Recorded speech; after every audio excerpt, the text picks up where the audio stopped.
Morning.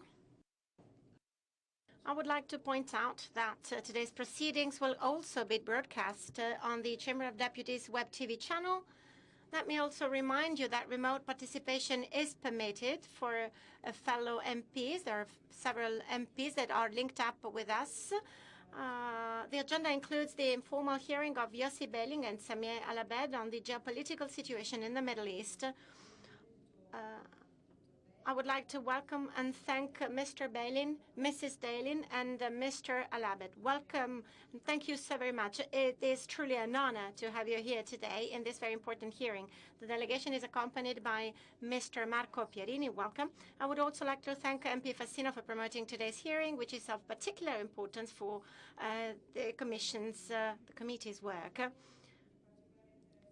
Let me remind you that today's meeting is indeed pivotal, and this will be focused on the viability or feasibility of a solution for coexistence between Israelis and Palestinians within a framework of the state's recognition. Let me remind you that Yossi Beilin served in many capacities. In particular, he served as Deputy Foreign Minister and Minister of Justice in the Israeli government. And he was also a leading negotiator in the Israeli-Palestinian peace process that led to the signing of the Oslo Accords in 1993. In 1995, under Prime Minister Yitzhak Rabin's administration, and this year we celebrate 30 years since his assassination, he formulated the Beilin-Abu Mazen agreement as a possible basis for an agreement between Israel and the Palestinian state. After retiring from political life in May 2015, in an editorial published in the New York Times, and then 10 years after, with an essay, he proposed the creation of an Israeli-Palestinian confederation, the Holy Land Confederation, with the idea of reciprocity, based on which a certain number of citizens from Palestine and Israel will be allowed to live in the other state, provided they will abide by the laws of the hosting state. This will eliminate an obstacle to the attainment of a peace process. This is to say, the forced eviction or evacuation of people. Under this idea, Jerusalem will become an open city, allowing the free movement of people, goods, and capital. I now introduce Mr. Samieh Al Abed. Amongst other things, he served as Minister of Public Works and Housing in the Palestinian National Authority's Government of National Unity in 2007. And he also served as a member of the Palestinian negotiating team at the Camp David Summit in July 2000. Mr. Al Abed has always stressed the importance of Israel and the world recognizing a sovereign and independent state of Palestine based on the resolutions of the United States Security Council within the 1967 borders. We are all aware of the importance of having here an Israeli citizen and a Palestinian national, both here today. And this is indeed of the essence. This is pivotal, and they will help us flesh out the feasibility of a peace solution based on mutual recognition and a political agreement based on coexistence. I now ask Mr. Yossi Beilin to take the floor, and now after him, I'll ask Mr. Samieh Al Abed to take the floor. So, Mr. Yossi Beilin first, you have the floor.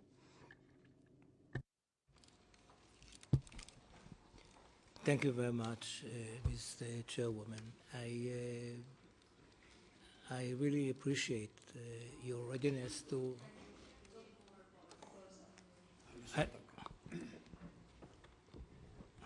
Thank you. Okay. I really appreciate the fact that you invited us to meet with this very important body. And what you have here is a meeting of good friends. Usually we are used to an Israeli against the Palestinian, and each of us is trying to convince that his or her side is right and the other one is wrong. And we feel that we passed this stage in our life. What we believe is in peace, but it is not just a general idea that it is nice to have peace and love. We are the graduates of the solutions. We spent endless hours, endless, it is uncountable, in order to bridge the gaps between the parties, between the Israeli interests and the Palestinian interests. And we found ourselves in very strange situation, you know, that after years of negotiations, we used to ask each other, is it good for us? And the other side sometimes would say, you know, for you it is not so good. Because if you get what you ask for, there will be A, B, and C. And then you say, you know what, you are right. This is the kind of negotiations and relations that we had through the years. And of course, as the peacemakers, as you know, are getting also bad criticism in their homes. It's not easy, it's not simple, more difficult in Palestine than in Israel, but on both sides, you get it. There are always people who believe that you are the traitors because you are ready to make a compromise, and there is no peace without compromises. Now, the point is the following. If you ask, now I speak for myself, but I'm sure that also for Samieh. If you ask us seriously, is it possible? With all this hatred, with the October the 7th, and then the retaliation, and the tens of thousands of Palestinians who were killed by Israel, is it possible to make peace? My answer is very clear. I mean, I have no doubt in it. Because this is the real interest of both sides. We are not doing favors to each other. If we don't make peace, Israel will not remain democratic and liberal and Jewish. No chance. Because if we don't make peace, and there is a majority of Palestinians between the river and the sea, as they say, a minority of Jews will rule a majority of Palestinians. For how long? For how long? It is impossible. And for the Palestinians, if they don't get their state, their dream for self-determination and their deep need for self-determination after years in which they were under other regimes, the Turkish, the British, the Israelis, they are losing hope. They will lose the most important thing that they want to have. And since this is an interest of both sides, this is realistic. And the other thing is that if we speak about the idea that was mentioned here generously by the chairwoman, the idea of a confederation between Israel and Palestine, which allows both of them to remain or to be independent and sovereign, following the model of the European Union, and which is also open for more countries in the future, like Jordan, for example. This idea doesn't have to wait necessarily to the moment in which the two peoples will fall in love. We have to admit the level of hatred today is unbelievable. You ask Jews about Palestinians, you ask Palestinians about Jews, they don't want to see them anymore. That's very clear. But the idea that we have to educate another generation that the other side doesn't have horns is wrong. Because then we will wait and wait and wait. And then when we remember what happened in Europe after the Second World War, or even before the end of the war, we understand that in the worst moments in history, enemies were able to make peace. Because they knew what was the price for not having peace. They were the victims. And our story is a story of a competition between two victims who were more victimized than the other. We excel in this story of victimization. And we want to end it. So I will be more than glad to refer to the issue, the specific issue of a confederation. But I want you to listen to Dr. Samieh Al Abed, who is a real partner. And you know, partners know not only how to agree, but also how to disagree sometimes. But I understand that the other side is doing it because of its commitment to its values, to the ideas, and to its people.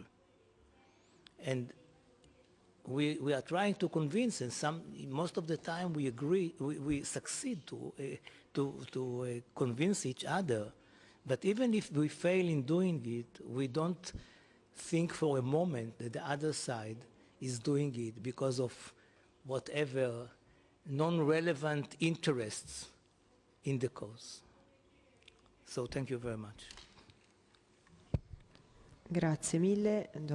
Thank you very much, and I will now give the floor to Samieh Al Abed for his speech. Thank you very much for having us here in this chamber, Chairman.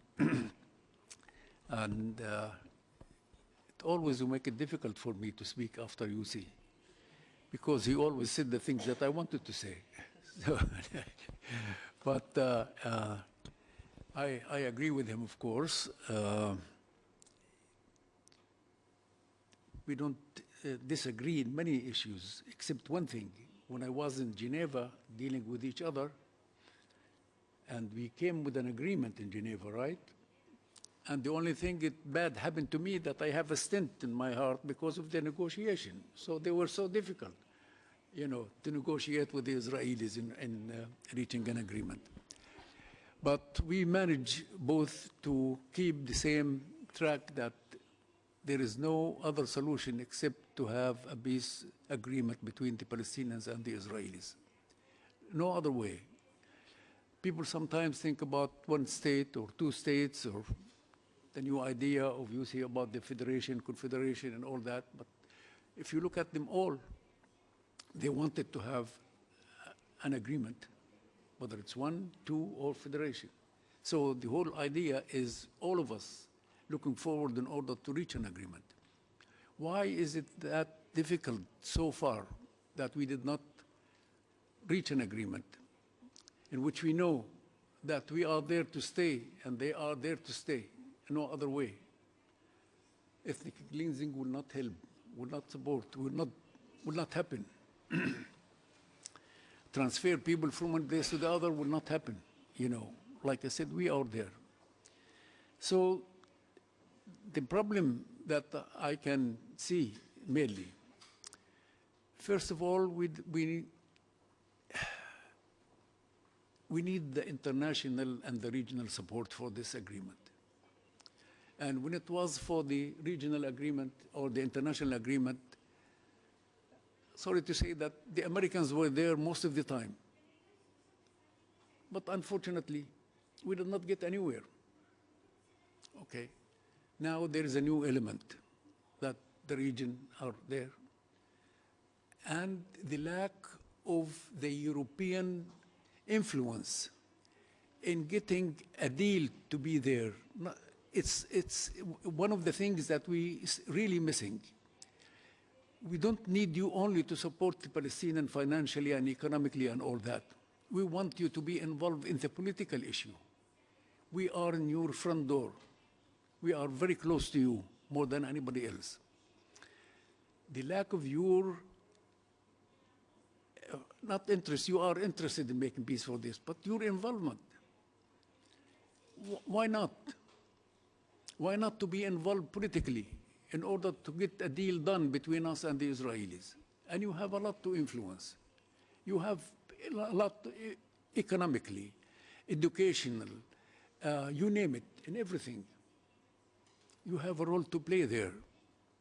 So I'm here to ask you to support us both in order to reach an agreement to be involved in the issue of peace between us and the Palestinians. What we are asking for Palestinians, if you ask me there, I want my freedom, and I want my dignity, and I want a better future for my children and grandchildren. Why you are not supporting that? For why? I want my freedom because I want to end the occupation. And I want my dignity in order to have my own state. That's my dignity. That's who I am. And I want to have a better future by living side by side with my neighbors in a peaceful way and a goodwill. Is this too difficult to ask for? Is it so difficult for people to understand what is the meaning of freedom? And you all taught us what is the human rights, what the international law, what all of that. And when it comes to us, it's a different matter. You don't care. We need your support as much as you could. And this is my message to you. It's not difficult between us to reach an agreement. We have many alternatives for the agreement, for every single issue that is in our way. We worked on it in details for all the issues, refugees, Jerusalem, borders, territory, and all that. We have an agreement. We have different alternatives. We could look at it again with your support, with your help, and we can show you this and to see how can you play a role in order to be more effective in the peace process between the Palestinians and the Israelis. It's not enough for the region and the Americans. We want the European to be there with their weight. And another thing, of course, we have all the many European countries, they recognize the state of Palestine. And when it comes to Italy, it's still, you know, hanging there. We want your support for that, because for us, this is the key issue in order to reach a peace agreement, and it's a key issue for a real reform within the political system of the Palestinian people. And I want you to think of this as well, and thank you very much for having us. Grazie mille. Do ora la parola ai colleghi. Thank you very much. Now I'd like to give the floor to my colleagues who are present here. Honorable Provenzano. Parlerò in italiano, ma innanzitutto. First of all, I'd like to warmly thank you and thank Mr. Honorable Fassino, who organized this meeting.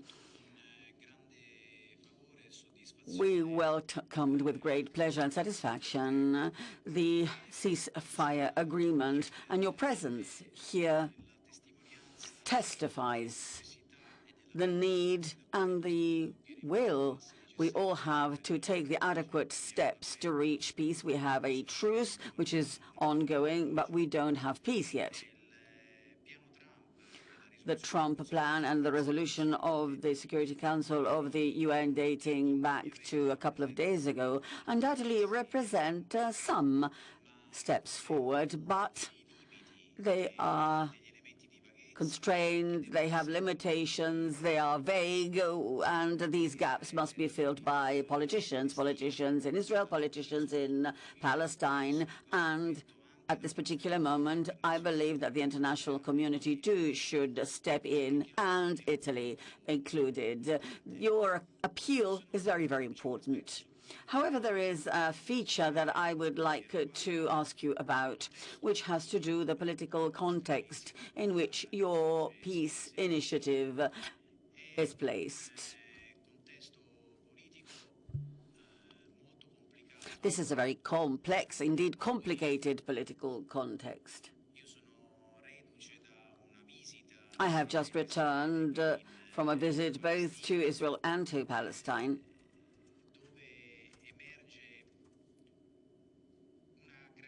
And what emerged was that the situation is extremely serious, both in Tel Aviv than in the South Bank. It is indeed very worrying.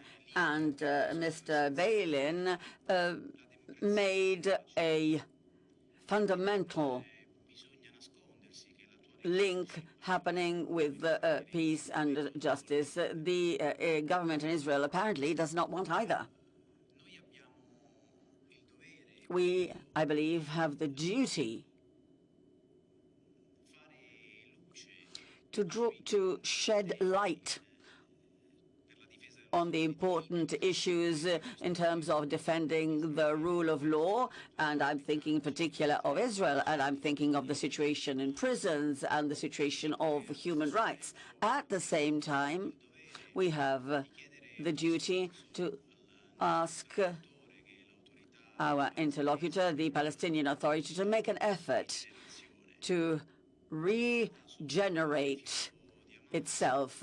Rejecting Hamas is not enough. We need a highly legitimized, supported political leadership, which is supported from the bottom up. So I would like to ask you, what do you expect so that we can still support all the actors that both in Israel and in Palestine wish for the two-state solution? These actors must negotiate, because the impression from the outside is that peace initiatives often are fragmented. We supported the initiative of former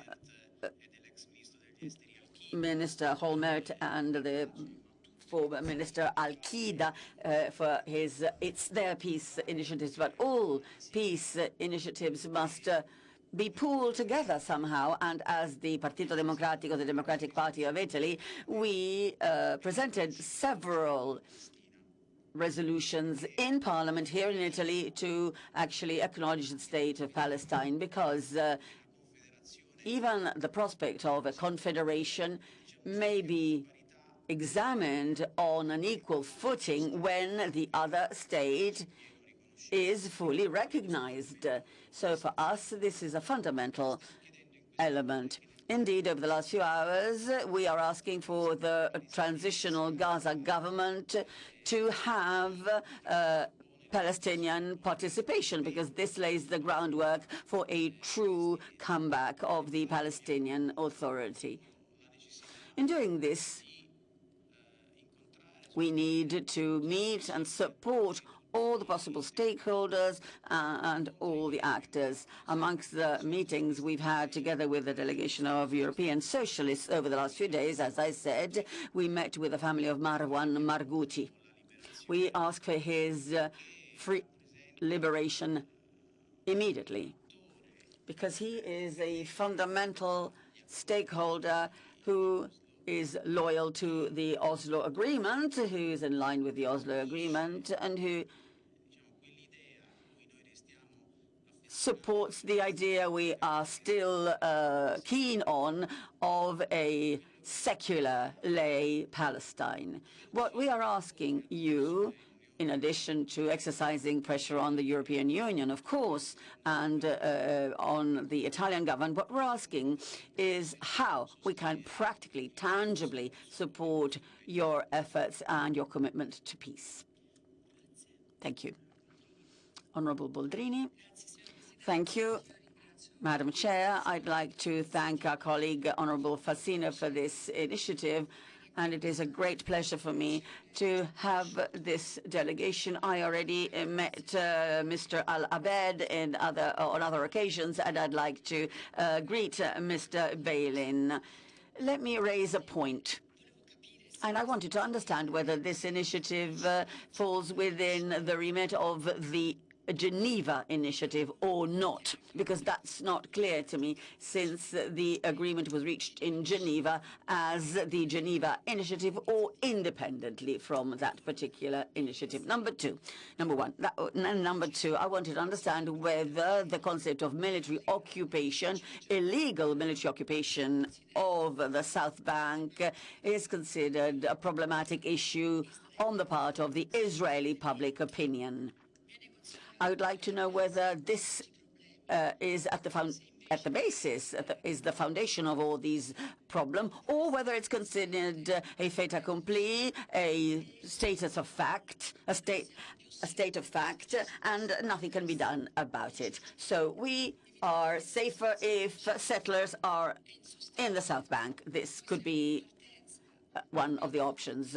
On Sunday, with other colleagues, we are about to leave to visit the South Bank, the umpteenth visit to the South Bank, but we know from the mayors that we are in touch with that cities in the South Bank are under siege. People can't get out. There are more than 900 checkpoints. The economy is stifled. Universities only work online because students cannot get into the headquarters and the venues of the universities. I'm with you for all the efforts towards peace. I'm at the head of the Human Rights Committee within this very committee. I am with you and I will always support you, but let me understand this.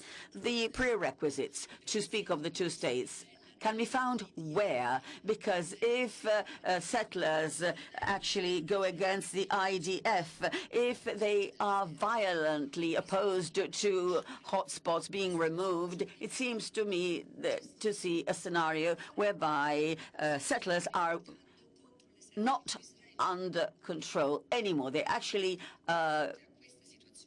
fight against the IDF with 700,000 settlers in the South Bank. What state can we establish if there is no territorial continuity? Is it a realistic prospect to speak of a confederation, as you do? I believe that the level of violence and the level of hate is so high that it seems to me that there are no foundations for this solution.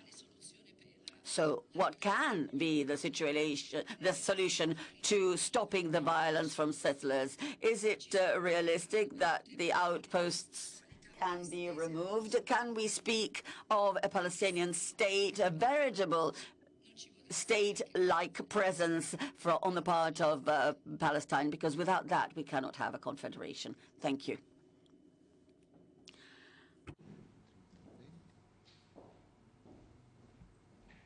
Presidente Tremonti. Io molti anni fa ricordo un seminario.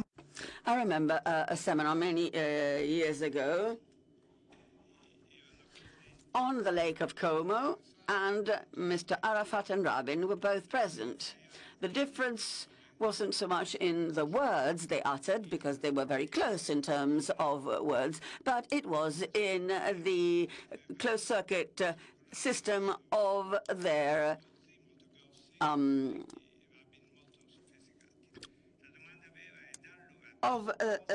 bodyguards. So the ones for Mr. Arafat were big and clumsy, and the ones of Mr. Rabin were sophisticated and high-tech. Thank you very much for this exchange of ideas, and I'd like to thank both guests because they went to the core of the issue. Sometimes politicians go round and round and never gets to the point. And this, in fact, is teaching us something of the countries you represent and what truly is the core of the issue. Amongst the elements you mentioned, you underlined that the EU is conspicuous by its absence and is conspicuous by its lack of presence. I believe that today we see a convergence of intentions on the part of the important international stakeholders. So a small step forward can be taken after the ceasefire. And this is a very important element because it is very difficult to find such a wide base for understanding. So in your opinion, what is the Union not doing? A lack of political initiative in showing its unity, in reacting appropriately, in its reaction ability to the changing situation. So when you refer to a lack of influence, what exactly do you mean? If there are no other questions for the moment, I too have a question.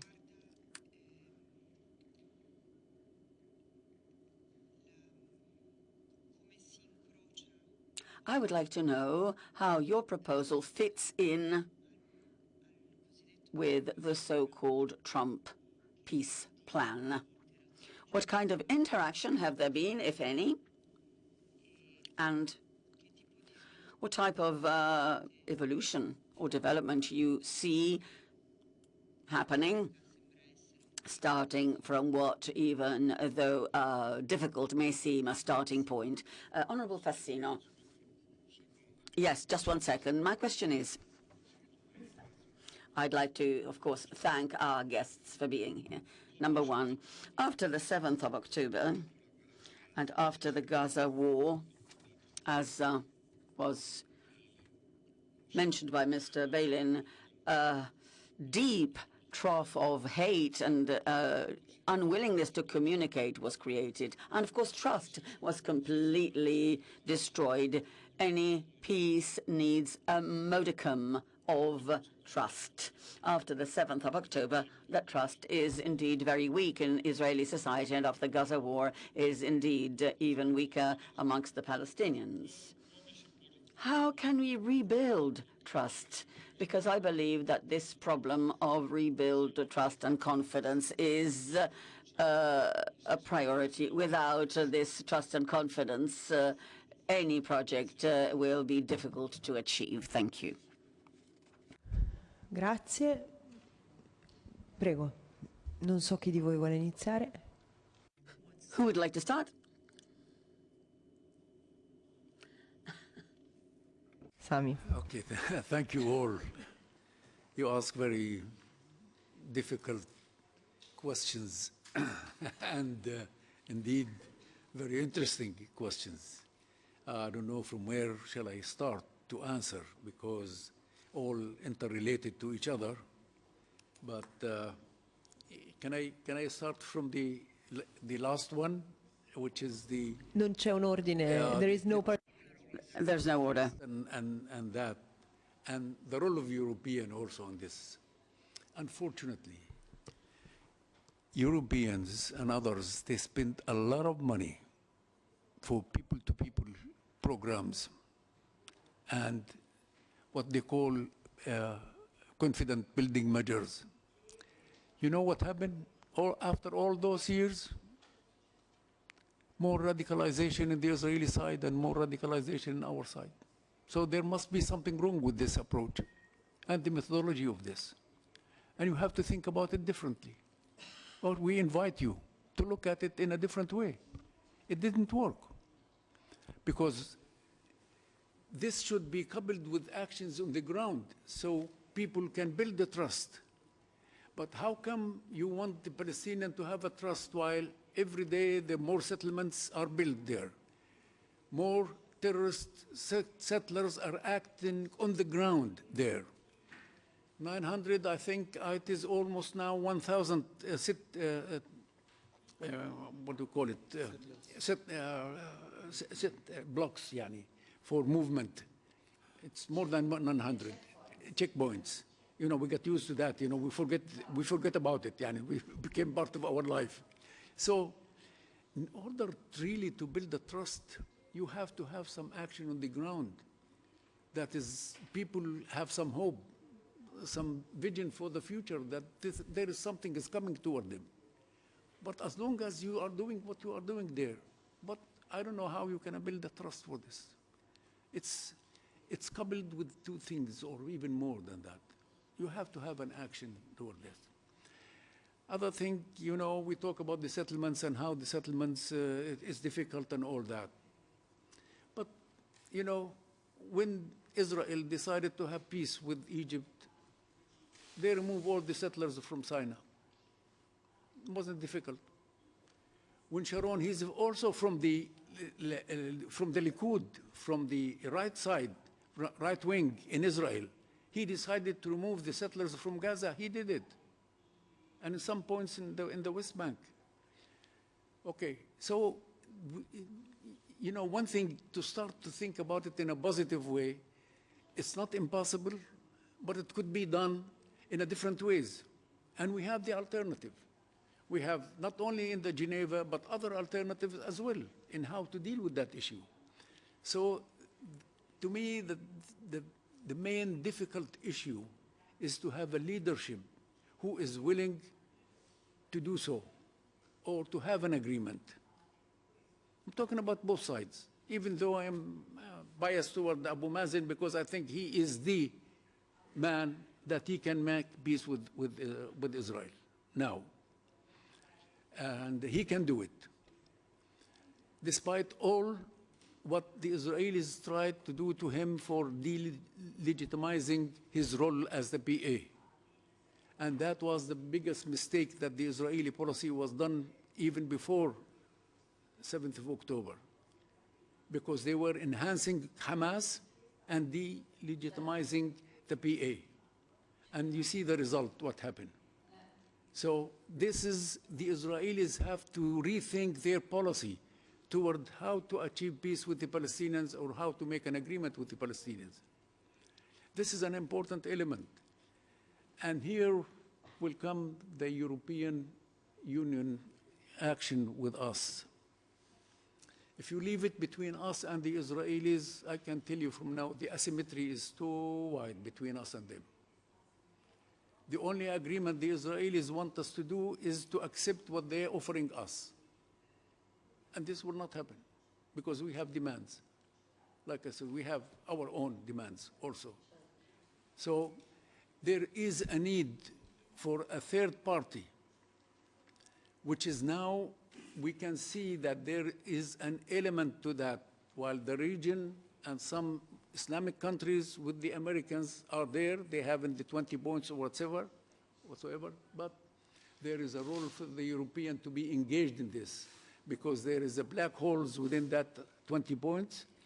We can work together in order how to fulfill those issues in order to make it workable to reach the end game and how to get there. So there is a role for the EU they can play for the reconstruction of Gaza, reconstruction of the West Bank as well. And why I'm saying that? Because the status quo here, we the Palestinians, we cannot utilize our natural resources in order to say, thank you, EU, we don't need your help, we don't need your support. We're not utilizing our, there is a lot of issues in the Dead Sea. There's a lot of issue in gas, in petroleum, in agriculture, in all of that. We are not allowed to touch it. So you see, that's part of the problem.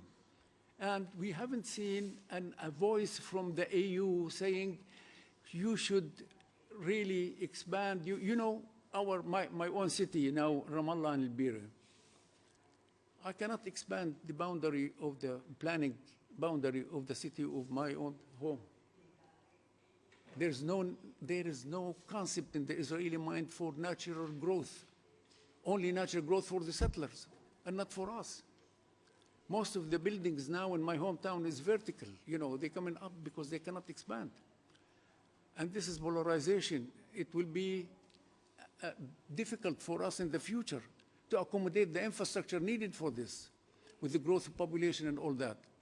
There are many issues touching the people when you say the bottom up and how to encourage the people from there. People, they want their needs. And nobody is thinking about their needs. We're controlled. We were controlled in our life. Why somebody is controlling my life, where to go from one place to the other? How much water I drink? How much electricity do I have? And I have to have a permit in order to come to the airport, in order to come and meet with Yossi. Why? Yani, there are small issues, but there are very, very important issues in order to build the trust among the people and as well to see the people that there is something is coming toward them for reaching an agreement. And believe me, we have many, not only Nasser Qudwa and Olmert plan. There is many other plans out there, and they all fit within the range of this. And the only thing that we can do in Geneva is how to combine Geneva with the 20 points that Trump is coming up for.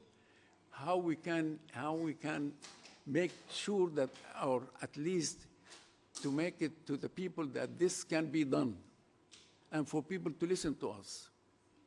We want you, the European here and the Italian and others, to think about it and to think with us and how to move forward for this. And I'm not complaining about anything, you know. I want to have peace with. We can have peace. Me and Yossi Beilin, we already have it, Yani. We can revise this and we can have it one more time. It just sometimes we find it very difficult, even for both of us to meet in order to talk about it. You see, so it's very fundamental, your support the European Union and the Italian government to join other European countries for the recognition of the State of Palestine. It is very important for us because this, you are helping us for doing the reform within the state and not from outside. We cannot do a reform with A, B areas, fragmented here and there. It cannot be done. It cannot be done, as simple as this. But we need to have the state in order to think, and we have an obligation toward the international community to act as a state. And one weapon, one parliament, and the judicial system, and executive system, that's where you can ask for a reform. I think reform is a matter that is happening to any state. I mean, in your state, I'm sure that there is a reform every other year, you know, to think about the development for the future. Why you want us to have a reform under occupation in certain areas that we live in, and we have the best democracy there, and we have the best human rights there, and we have everything within the context of being under occupation. So please ask for the possible thing that we do. No money is coming to us, our money from the Israelis, and nobody is giving us any money. We cannot pay the salary for the employment, for the employees. No workers are working in Israel now. The unemployment is more than 45 to 50% in the West Bank, and without saying anything about Gaza. So what to do? So please, we need some decency in looking at the issue. And people to be fair. We're not saying that to be biased toward this side or the other side, but have some fairness in your proposal and your act toward what is happening there. Thank you. Yossi, please. Well, thank you very much for your important comments and questions. One point is the issue of a confederation which has to take place between two states. And this is true. According to our booklet, if you read it, and I believe that we can easily send you the link to our book, which was updated lately. We are speaking about a confederation which will be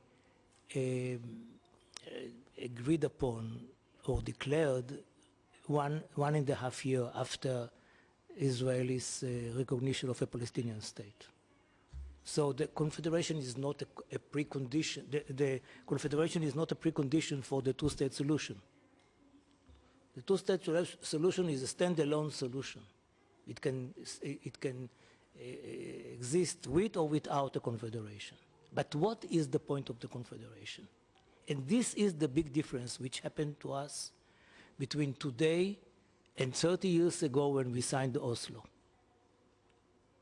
If you speak about 520,000 settlers in the West Bank, if you don't count Jerusalem, this is not a number that any potential prime minister in Israel is going to tackle. No question. Now, at the end, it depends on both sides, but more on the Israeli side, because we are holding the territories. So you have to have leaders like Rabin, like Sharon even, but Peres for sure, Barak and Olmert, who most of them were hawks. at the beginning and were against the two-state solution and against compromises, but understood that there is no other solution for Israel. So we need somebody like that who would be ready to go for the compromise. Now, you know their names. And we know their names. And we know them. And listen to what they say. I mean, the people who are now in their 60s. And they are on their way to become prime ministers, hopefully. They say that they are not going to touch the settlements because they know that they cannot do that. And the precedents of Sinai, and especially of Gaza, make it more difficult for them to think seriously about evacuation. Now, in Oslo, we did not mention the solution itself, but our view was that you can deal with 100,000 settlers and evacuate them. In Geneva, we said the same. The same. There were about 230,000, and we said, okay, we will find the Israeli prime minister who will be courageous enough to risk his life, her life, in order to evacuate them. The story is over. It's over. And what is important for me to deliver here today to you is that if one says, I recognize the Palestinian state, I say, thank you very much. Okay. And then, وبعدين, as they say in Arabic, what happens later? You recognize the Palestinian state. I am ready to recognize a Palestinian state 40 years ago, since 40 years. They deserve their state. There is no reason why they won't have it, and I recognize it. But how can it become a reality if those who are in power are not ready to evacuate the settlers? And if you go to the West Bank and have a chance to meet with the settler, I don't know, I don't meet with them, but will you meet them?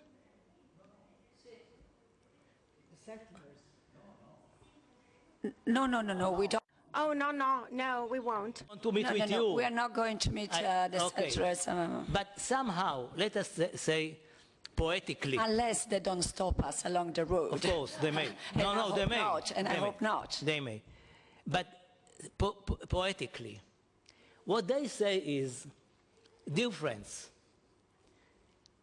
many years ago, you said that we are a small minority who will not have any impact on any solution for the Israeli-Palestinian conflict.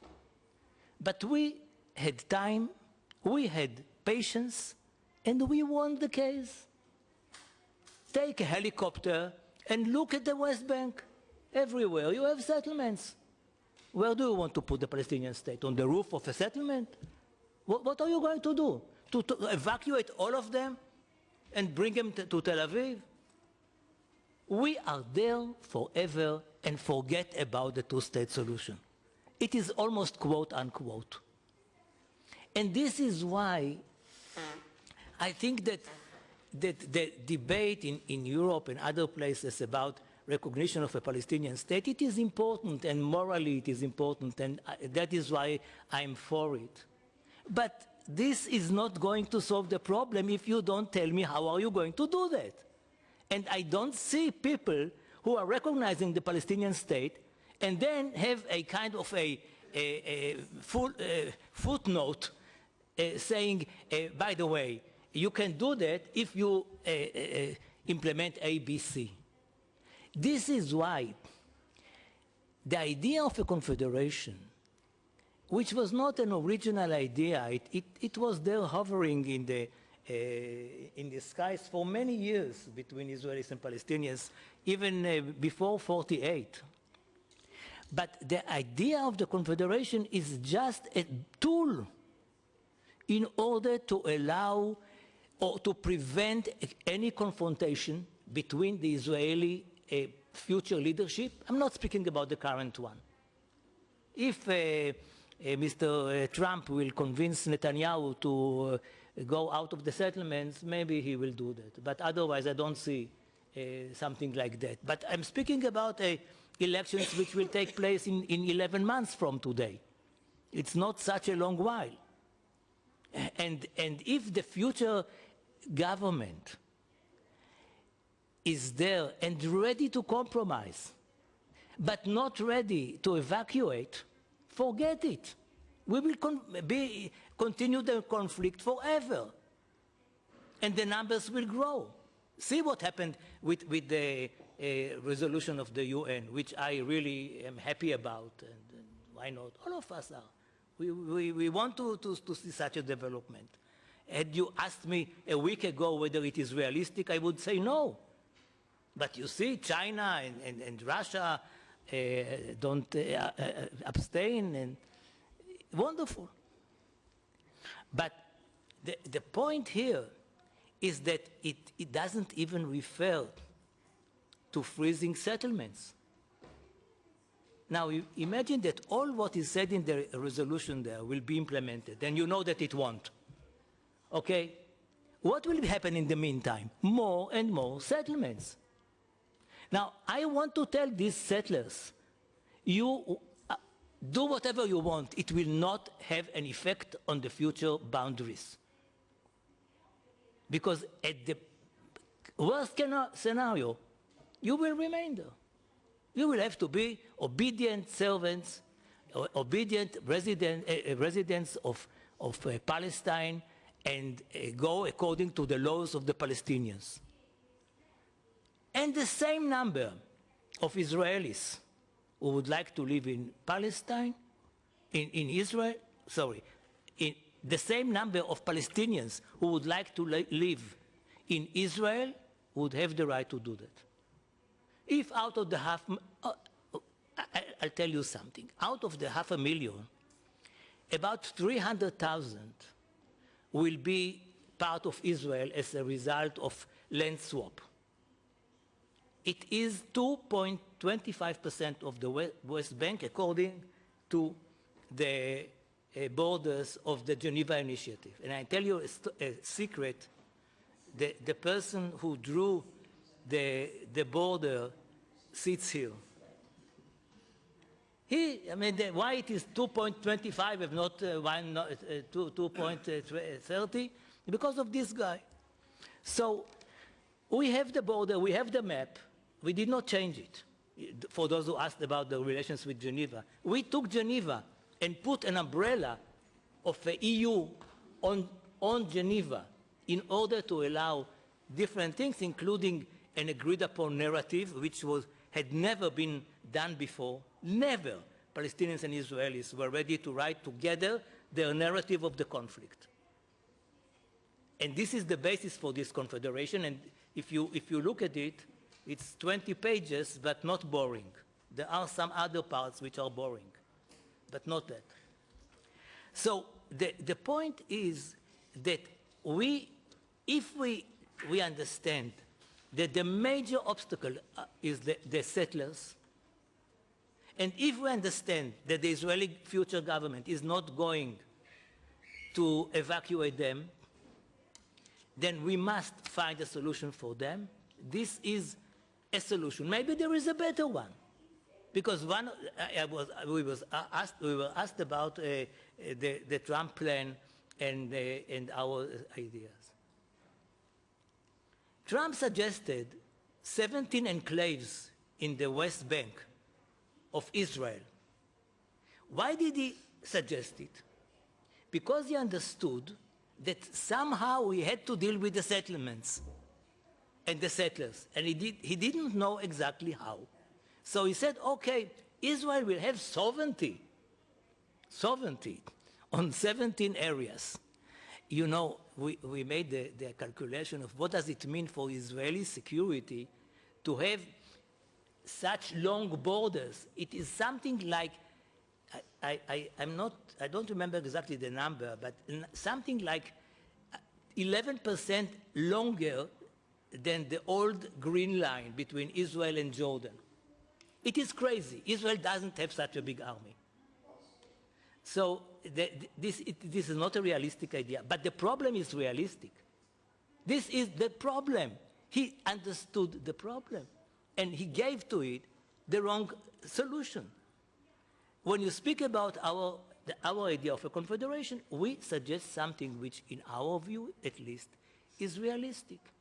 But it is not the Quran, and it is not the Bible.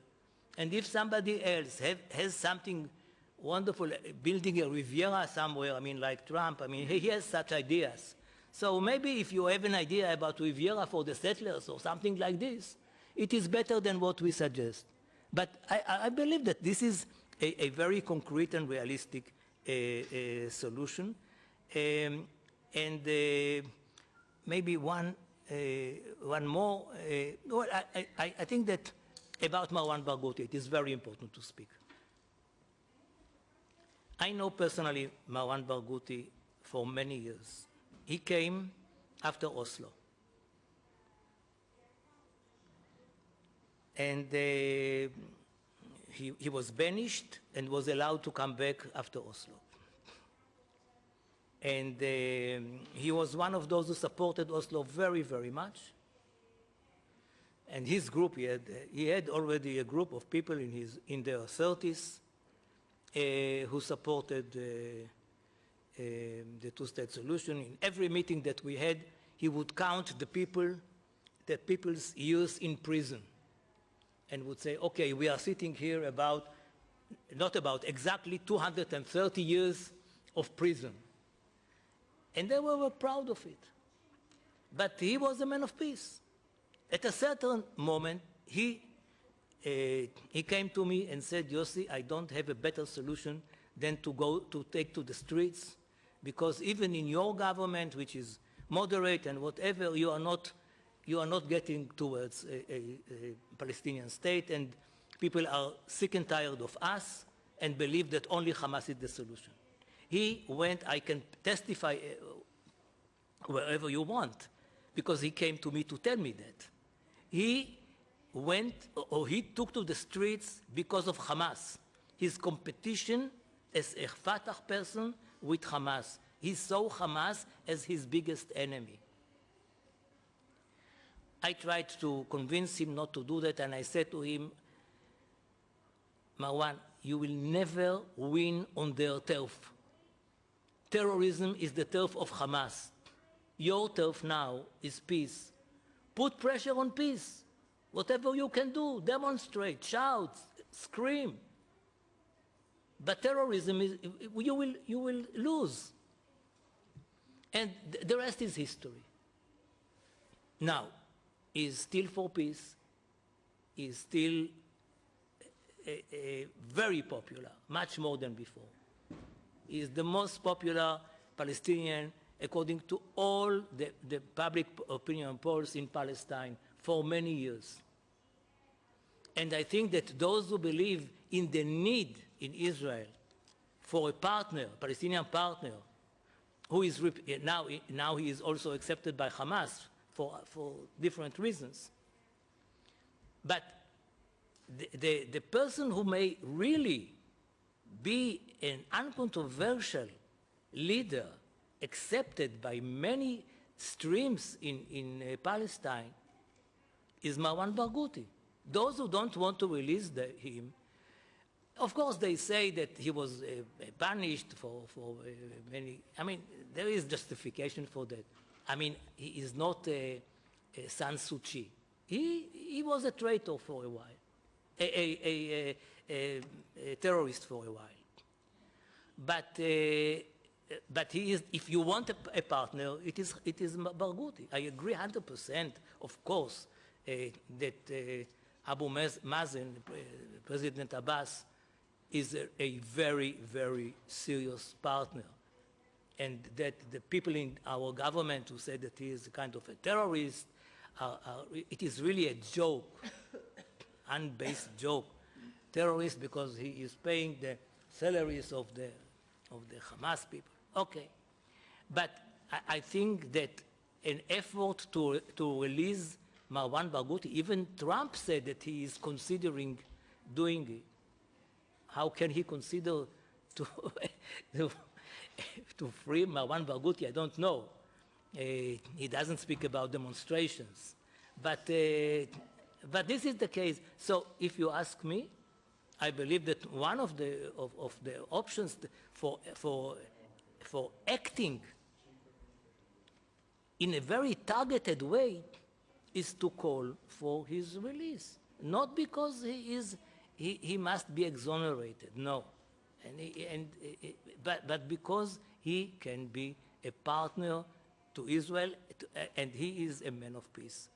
And about other things, I think that such meetings are very important, and meetings in Europe are important, and public meetings are important to hear the voices of people who believe in peace. And historically, Oslo was not in the United States. Stockholm, where my negotiations with Abu Mazen about the permanent agreement in the 90s took place, is not in the United States. Even Geneva, to the best of my knowledge, is not in the United States. All the efforts that we did took place in Europe. I'm not speaking even about the Venice Declaration of 80. And I believe, like Samieh, and Madrid, of course, right? And it is all gone. At a certain moment, maybe because it is difficult to find the common denominator in Europe, maybe because at a certain moment the Americans, even our very good friend Obama, said to the Europeans, leave it alone, leave it to me, and nothing happened. And it became a little bit, if you don't quote me, it became a little bit convenient for some European partners not to be involved anymore in the story. And our common call on you is come back. And maybe another word of an Israeli. It is very easy to suggest sanctions. It is very easy. And you may argue whether it is right or wrong, whether we deserve it or not. But it is too easy. To go for peace is much more difficult than to suggest sanctions, because you create hatred toward Europe. Europe became an enemy in Israel. Israel became an enemy for Europe, and you don't need it, and Israel do not need it. And believe me, for those who love Europe and who love the EU and as an idea in Israel, it's not easy. It's not easy. Grazie mille, una testimonianza Thank you very much. con tanti... Thank you so very much. You gave us food for thought, also for our political deliberations. Thank you very much, very, very much.